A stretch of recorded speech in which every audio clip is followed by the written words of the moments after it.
గుర్తుంచుకో రానికే మన ఓటు.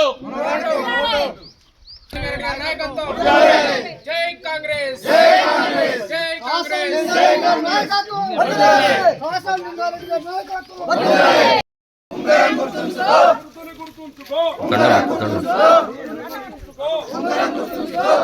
రాజలింగారెడ్డి గారి నాయకత్వం, రాజలింగారెడ్డి గారి నాయకత్వం, రాజలింగారెడ్డి గారి నాయకత్వం.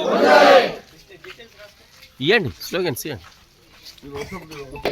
రేవంత్ రెడ్డి గారి నాయకత్వం, కాసం లింగారెడ్డి గారి నాయకత్వం, కాసం లింగారెడ్డి గారి నాయకత్వం. గుర్తును గుర్తుంచుకో, గుర్తును గుర్తుంచుకో, అడుగు బ్యాలెట్ పేపర్ పట్టుకో. ఎప్పుడైనా బ్యాలెట్ పేపర్ పట్టుకొని అమ్మ ఫస్ట్ ఉంటుంది నా గుర్తు అని ఆ వార్డు ఏదో వార్డు కూడా చెప్పుకో.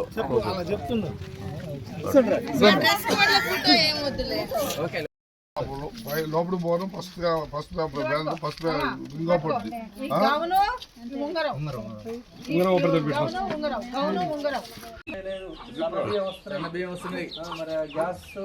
2 లక్షల మార్పు వచ్చింది. ఇల్లు వస్తుంది, మాపు వచ్చింది.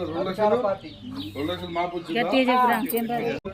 వారికి రాళ్ళతోటి సన్మానం చేస్తున్నాం, ఆహ్వానిస్తున్నాం. జై కాంగ్రెస్, జై కాంగ్రెస్. స్లోగన్స్ ఇచ్చుకుంటారా అండి?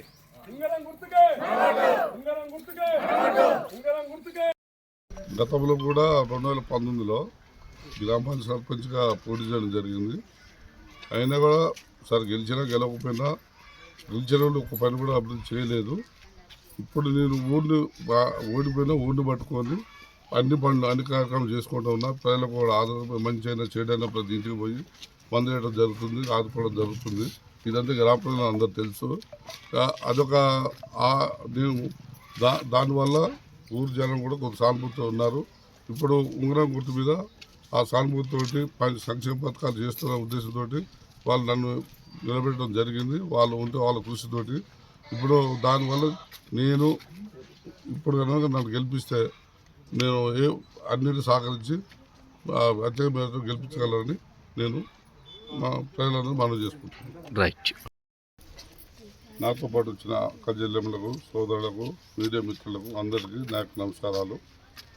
ఈరోజు కాంగ్రెస్ బలపరిచిన వ్యక్తి కాసం వెంకటమ్మ గారిని సర్పంచ్గా పోటీ చేస్తున్నాము. వారి గెలిస్తే అభివృద్ధి కార్యక్రమం చేసుకోవడం ముందుకు వస్తున్నారు. గతంలో కూడా కాంగ్రెస్ గవర్నమెంట్ సంక్షేమ పథకాలు ఎన్నో ఇస్తున్నారు. సన్న బియ్యం అయితే, రేషన్ కార్డు అయితేనేమి, ఇందిరా ఇల్లు అయితేనేమి, ఫ్రీ కరెంట్ అయితేనేమి, ఫ్రీ బస్సు అయితేనేమి ఎన్నో పథకాలు ఇచ్చి ముందుకు నడుస్తున్నాము. అదే మాదిరిగా ఇప్పుడు కూడా ఇదే కాసం వెంకటమ్మ గారిని గ్రామంలో గెలుపుకున్నట్లయితే ఇంకా అత్యధిక 2వ విడతల 30 ఇంటి దాకా వస్తున్నాయి. అందరూ ఆల్రెడీ మీ లిస్ట్ కూడా తయారు చేశాము. వాళ్ళు కూడా చెప్పుకున్నాము. దానివల్ల మేము ఇంకా ఇప్పుడు ఊరు సమస్యలు కూడా చాలా ఉన్నాయి. డ్రైనేజ్ సమస్య ఉంది. మళ్ళీ ఇంకా ఇప్పుడు మాకు కూడా కొన్ని కార్యక్రమాలు పంచాయతీ ఆఫీస్ లేదు, డెవలప్మెంట్ కోసం చూస్తున్నాము. అటు మన ఇప్పుడు వ్యవసాయ భూములు కూడా చాలామంది ఇబ్బంది పడుతున్నారు. ఆ దారులు కూడా లేవు. గతంలో 10 సంవత్సరాలు బీఆర్ఎస్ గవర్నమెంట్ ఉండే కాబట్టి ఏ ఒక్క పని కూడా చేయలేదు, అభివృద్ధి కూడా లేదు. 10 సంవత్సరాలుగా బీఆర్ఎస్ గవర్నమెంట్ ఒక్క రేషన్ కార్డు ఇవ్వలేకపోయారు. ఇదే కాంగ్రెస్ గవర్నమెంట్ వచ్చిన 2 సంవత్సరాల్లో ఈ గుంపుల గ్రామంలో 86 రేషన్ కార్డు ఇచ్చారు. అట్లనే పెన్షన్ పథకాలు కూడా పెన్షన్ కూడా పెట్టడానికి సిద్ధంగా ఉన్నారు. కొంతమంది పెన్షన్ తట్టేది బతుకుంటున్నారు.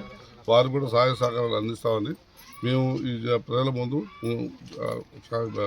మేనిఫెస్టో కూడా పెట్టున్నాము. ఇంకా కూడా ఇప్పుడు వేసేవాడకు కమ్యూనిటీ హాల్ ఒకటి లేదు. వాళ్ళు ఎప్పటి నుంచో 10 సంవత్సరాలు అడుగుతున్నారు. వాళ్ళు కూడా కమ్యూనిటీ హాల్ కూడా మేము కూడా ఇప్పుడు గవర్నమెంట్ మనది కాబట్టి శాంక్షన్ తీసుకొని వాళ్ళకు ఎస్సీ కాలనీలో కమ్యూనిటీ హాల్ కట్టుకునేందుకు అందరి గ్రామాల్లో కూడా మన గ్రామ పంచాయతీ లేదు. అది కూడా గ్రామ పంచాయతీ కూడా కట్టుకుంటే మేము ప్రయత్నం చేస్తున్నాము. అలా అంటే జిమ్ కానీ ఏదైనా కార్యక్రమాలు ఏం చేసినా యూత్ కానీ ఒక గ్రంథాలయం కానీ ఏమీ లేవు. అన్నీ చేసుకుంటే మేము ముందుకు పోవడానికి సిద్ధంగా ఉన్నాము. వారు కూడా మాకు సహకరించి సహాయ సహకారాలతో ఈ అందించి మేము గ్రామాభివృద్ధికి పాటుపడదామని నిర్ణయించుకుని ముందుకు సాగుతున్నాము. మా గుర్తు ఊళ్ళో సర్పంచ్గా పోటీ చేసే ఉంగరం గుర్తుకు అత్యధిక మేడాన్ని ఓటు వేసి మేడం గారిని గెలిపించగలని ప్రతి ఒక్కరికి మనవి చేస్తున్నాను.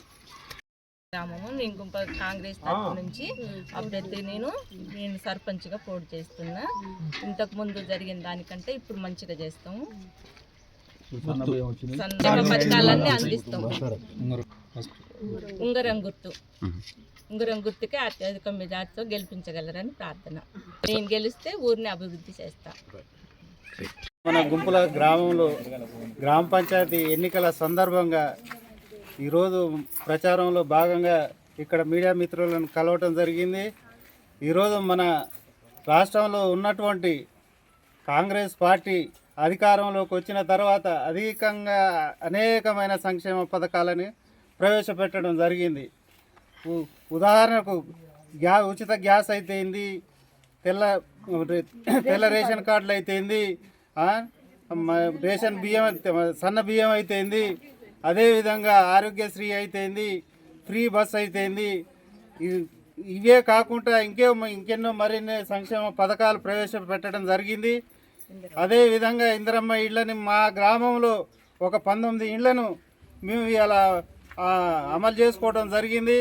రాబోయే రోజుల్లో ఇంకా 2వ విడతలో కూడా మరిన్ని ఇళ్లను రప్పించుకోవాలని మా ప్రజలకు, మా గ్రామానికి ఇందిరమ్మ ఇళ్ళు ఎక్కువ శాతం వచ్చే విధంగా మరి మేము రావాలని పైన హైకమాండ్ వారి దృష్టికి తీసుకెళ్తున్నాము. అదేవిధంగా మన గ్రామంలో ఉన్న ప్రజలందరూ కూడా మన కాంగ్రెస్ అభ్యర్థి కాసం వెంకటమ్మ గారి ఉంగరం గుర్తు మీద అమూల్యమైన ఓటు వేసి మన అభివృద్ధికి తోడ్పడాలని ఈ మీడియా మిత్రుల సందర్భంగా వారందరినీ నేను కోరుకుంటూ ఉన్నాను. అంతేకాకుండా ఈ రోజున మనం గతంలో ఇదే కాసం లింగారెడ్డి మన గ్రామం సర్పంచ్గా పోటీ చేసి ఓడిపోయినా కూడా మన గ్రామాన్ని పట్టించుకొని, గెలిచిన వారు పట్టించుకోకున్నా కూడా ఓడిపోయి ఉండి కూడా మన గ్రామాన్ని పట్టించుకొని అభివృద్ధిలో తోడ్పడుతూ కార్యకర్తలకు అండగా ఉంటూ గ్రామ ప్రజలకు చేదోడు వాదోడుగా ఉంటూ మరి రాయచెరువు నుండి మన నావారం కాలువ దాకా కూడా సర్వే చేపించి డొంక పోయించడం జరిగింది. అదే కాకుండా ఇప్పుడు గెలిస్తే మన కొచ్చెరువు నుంచి గుర్రాల డొంక వరకు కూడా మట్టి రోడ్డు పోయించాలన్న దాని గురించి హైకమాండ్ దృష్టికి తీసుకువెళ్ళడం జరిగింది. అదేవిధంగా మిగిలి ఉన్నటువంటి సీసీ రోడ్లు కానీ, అదేవిధంగా మన గ్రామంలో ఉన్నటువంటి ఇంకా చిన్న సమస్యలు, మౌలిక సమస్యలు అయితే ఏవైతే ఉన్నాయో వాటి మీద దృష్టి సారించి ఆయన చేయిస్తానని మనకు ఈ సందర్భంగా మాట ఇవ్వడం జరిగింది. కావున మీరందరూ దయచేసి గుంపుల గ్రామ ప్రజలందరికీ కూడా నేను విన్నపం తెలియజేస్తున్నాను. దయచేసి ఆయన గతంలో ఓడిపోయినా కూడా మన గ్రామాన్ని పట్టుకొని మనకు చేదోడుగా వాదోడుగా ఉంటూ మనకు సహాయ సహకారాలు అందించి అభివృద్ధి పదంలో ముందున్నాడు కాబట్టి మళ్ళీ ఈసారి అవకాశం వారికి వచ్చింది కాబట్టి మన యొక్క అమూల్యమైన ఓటు కాసం వెంకటమ్మ గారి ఉంగరం గుర్తు మీద వేసి